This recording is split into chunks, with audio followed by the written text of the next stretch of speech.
In Washington, lawmakers and citizens alike are asking how the nation can honor his life and what his death might mean during this toxic political discourse that seems to be underway. Wisconsin Congressman Bryan Steil joins me now. Congressman, some people say that it's only getting worse despite the efforts of Charlie to try to keep things civil and try to just take on ideas with ideas. How do you see it? I hope that this is truly a turning point in our nation, that we reflect back and recognize that the liberal argument that speech was violence is not only wrong, but leads to more violence and less speech. This is our opportunity to maybe turn the corner and begin to have a deeper conversation about what we need to do to get our country fully back on track. We have seen attacks, not only assassination attempts against President Trump, but then the shooting and killing of Charlie Kirk. And so it's a recognition, I think, of many of the challenges we face in our society, but in particular, against some of the liberal arguments that we have seen on college campuses and playing out in our society across the country. And as we come back to work on Monday in Washington, I think we need more speech and more conversation, in particular on college campuses and areas where we see a domination by liberal speech. But you've seen the criticisms of Charlie Kirk, and I have to think that a lot of these, come from people who maybe never heard him, just read about him. But critics who said, oh, he was racist, he was, homophobic. There are all kinds of things being said about the man. How do you answer people like that who say, that he brought this on himself somehow? Well, it's absolutely wrong that he brought this on himself. Again, you could only reach that conclusion if you ascribe to the view that speech is violence. Speech is speech, violence is violence, and there is no place in our society for political violence. What Charlie Kirk stood for in many ways, and what he stood for me, was a willingness to go in and have the tough conversations, to explain why conservatives have answers to the biggest challenges we face, to defeat liberal arguments. And there are people that feel threatened when conservatives speak up, in particular on liberal bastions, college campuses, and locations where Charlie Kirk spoke often.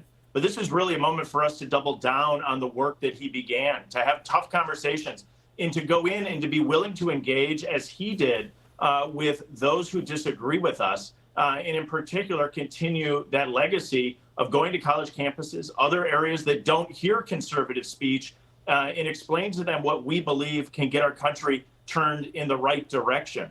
And so, yes, there are individuals that make horrific claims online in particular, but it is going to be more speech that ultimately defeats those arguments. Some on the internet, on social media, have referred to him as a Nazi and a fascist. Those two words get thrown a lot these days, even on Capitol Hill. How do we eliminate that kind of talk, from liberals and progressives who seem to think that's, the way to make a point about another person that they don't like?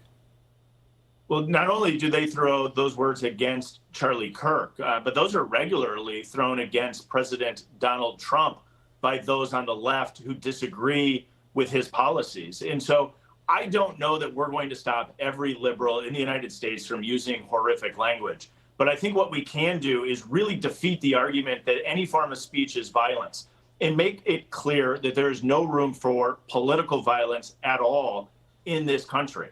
And so we need to call out those individuals who are engaging in that type of rhetoric and hold them to account. But there is need for free speech in our country. We need to protect that, but we need to defeat the argument that anyone holds that a violent reaction to speech is acceptable. And as we look at the polling, not only do we have a challenge with those on the left, we also have a challenge with youth, who many and more are believing it is acceptable to use violence against speech. This is also a cultural challenge that we face in this country. I don't know if it's tied to social media, to spending time online. We'll learn more about this, but I do think it should be recognized that we have a challenge with arguments on the left, but we also have a generational challenge. And that's where Turning Point was so important, was speaking to young people about how we can control our own destiny, that our lives are not determined by the place of our birth, but rather by the actions that we take. After his death had been confirmed, were you on the House floor when there was that moment of silence taken and a request for a prayer? I was on the House floor when Speaker Johnson rose to the podium and requested a moment of silence.